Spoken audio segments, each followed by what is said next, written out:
CPU, central processing unit, versus memory versus secondary storage or disk drive.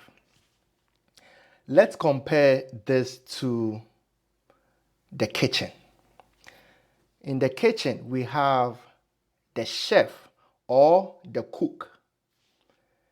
We have the countertop or the prep table that the chef or the cook will prep food on. And then we have the pantry, we have the deep freezer, we have the fridge that stores extra ingredients. Right, so let's compare CPU, memory, and disk drive to the kitchen. So the CPU, as most of you would know, is the what? Is the brain of the computer.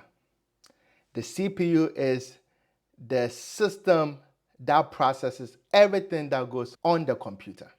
So we compare the CPU to the chef or the cook.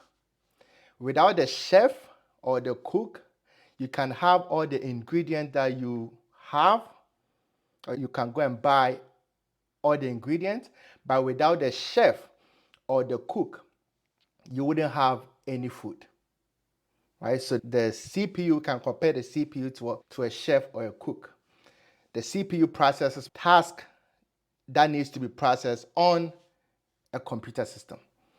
A chef or a cook is the person that processes what? The food. And let's compare the memory, random access memory, to what? To the countertop or the prep table that the chef preps the food on. So in order for the chef to prep the food, he or she needs to go to the pantry or go to the fridge or the freezer to get the ingredient. Once he or she gets the ingredient, he or she brings it to put it on the prep table to be prepped. So the countertop or the prep table is now is the memory, random access memory. And then the pantry and then the refrigerator is is the disk drive.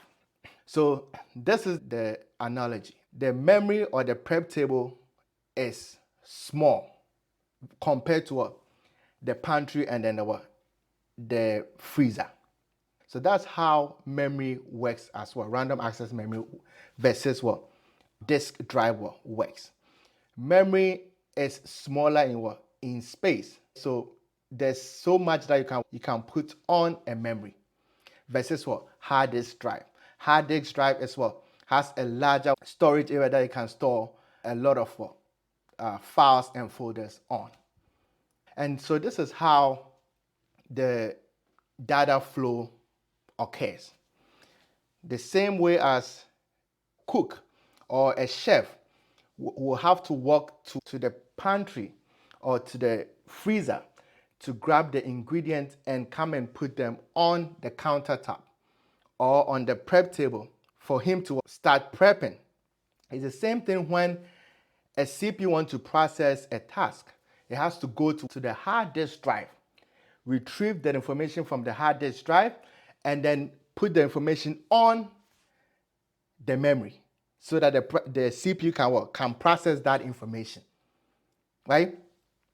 If there's no memory, or if there's no prep table, what the chef has to do is every single time that he or she needs an ingredient, he or she has to walk all the way to the freezer to get the ingredient and prep it. And that takes longer time to be going back and forth. Same thing as the memory. In order for a CPU to perform a task, it has to grab the information from the hard disk drive and place it on the memory to be worked on. So it's faster to get information from memory than to go every single time to the hard disk drive and then retrieve information. And since memory is small in size, You cannot put every single thing that you have on your from your hard drive onto the memory. So that is why most of the time, if you don't have enough memory, you open 2 or 3 applications and you realize that your system is running slow. Let's say you open Microsoft Word. You decided to open a web browser. You decided to open Excel application. You decided to open a gaming application. It's basically taking different ingredients and putting them on the countertop or the prep table.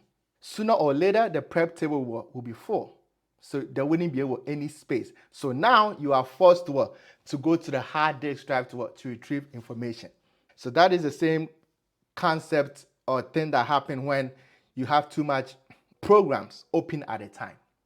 So in order for you to have a fast or open programs, multiple programs at the same time, you need to have a bigger random access memory.